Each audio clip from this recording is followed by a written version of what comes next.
Hey, Assalamu alaikum. My name is Zaid Ismail, and I want to spend a few minutes just sharing my thoughts on colorism by request from Mumtaz Sali for a fantastic initiative. We need to have these discussions.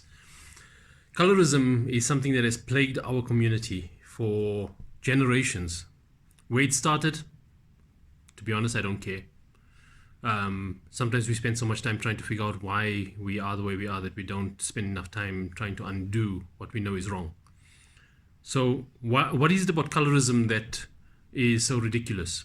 Well, for starters, no one can really claim any privilege in having contributed towards the color of their skin.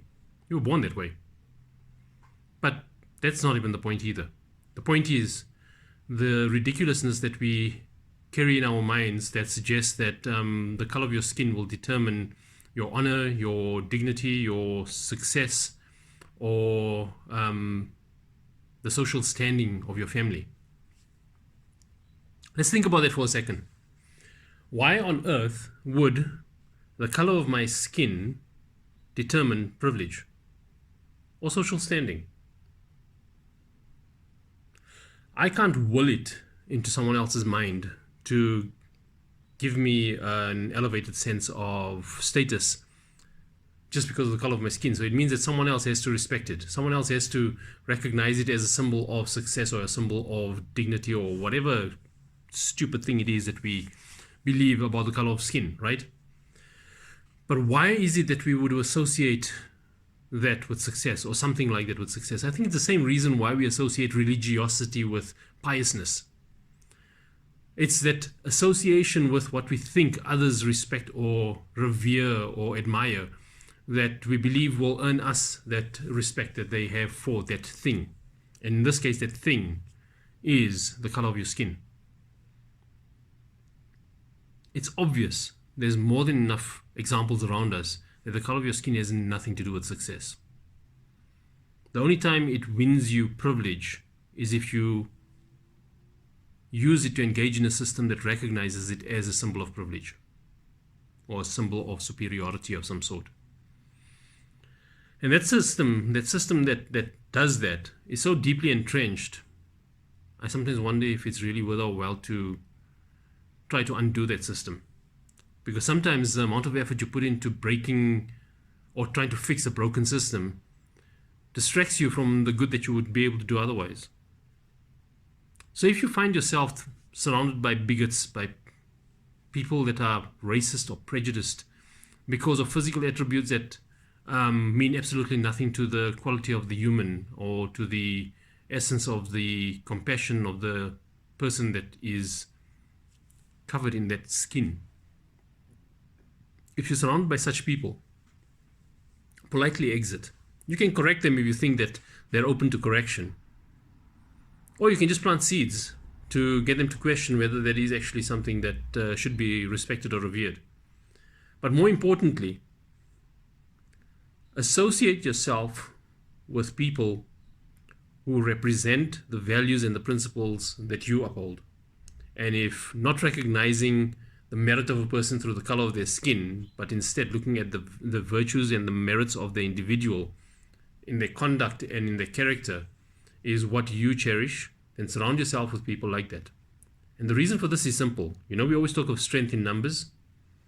Imagine what happens if we took all the activists, all the people that disagree with this colorism that happens, and instead of getting them all to focus on the bigoted ones, the ones that we assume to have privilege and power in their influence over how we see skin color.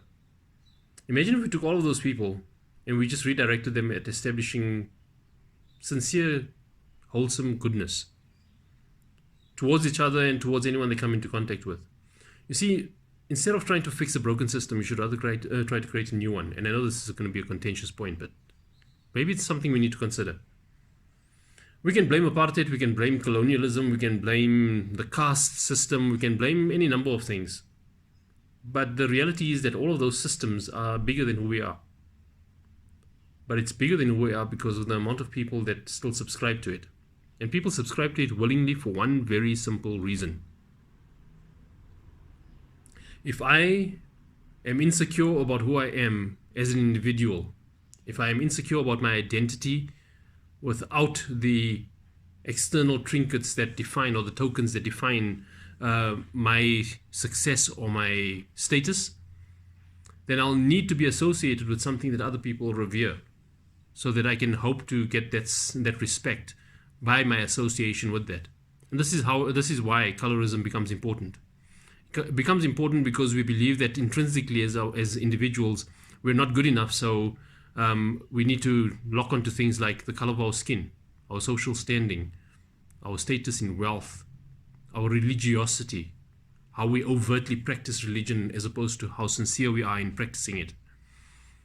And that's when things like that become a definition of who we are. So if that thing is attacked, if the color of my skin is attacked, I feel personally attacked because I've defined myself based on my association with how the color of my skin or my religion or my culture is perceived.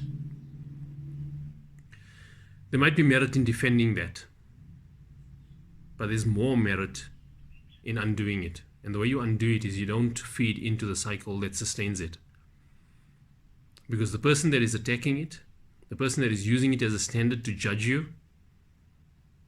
by responding to that, you're validating their judgment. You're validating their prejudice. You change hearts because of the way you behave, the way you conduct yourself, not because of what you tell people. And I'm hoping that hopefully this will give you reason to pause and to consider whether or not we need to be exerting ourselves and spending our energy in trying to correct bigots, or should we rather just create our own movement, a movement where things like the color of your skin, the caste you come from, your family tree, your level of wealth in society, your social standing, your generosity that everyone celebrates, none of that should define who you are, or none of that should define how we interact with you. We need to be able to connect with the person, with a human being, and let their conduct be a reflection of their beliefs.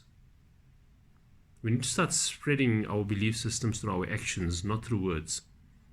And we need to start recognizing success for what it is and not because of what it's associated with. Because if we feel that we are incapable of creating our own success, we're going to try to replicate someone else's success in our life. And that's why we look at someone that is fair-skinned and we'll assume that in order to be successful, we need to be fair-skinned, or we need to be associated with fair-skinned people. That's where it starts. And that's where you need to stop it. Because that is not true. The color of your skin has nothing to do with the merit of you as a human being. Your overt religiosity also doesn't have anything to do with it. How you treat people, how you treat yourself, how you treat the people around you, how you fulfill the rights and responsibilities that you have to those who are significant in your life. That's what defines you. That's the merit we should be focusing on, not the color of your skin. It's so pathetically lame. Maybe that's why we have the problems we have in society. Not just because of the color of our skin, but because we're so focused on tokens that we've lost sight of what the essence of being human is all about. I'm Zaid Ismail. I hope that gives you some reason for pause and to reflect on whether or not the way we judge others is based on who we are, or is it based on how we want others to think we're about. Take care.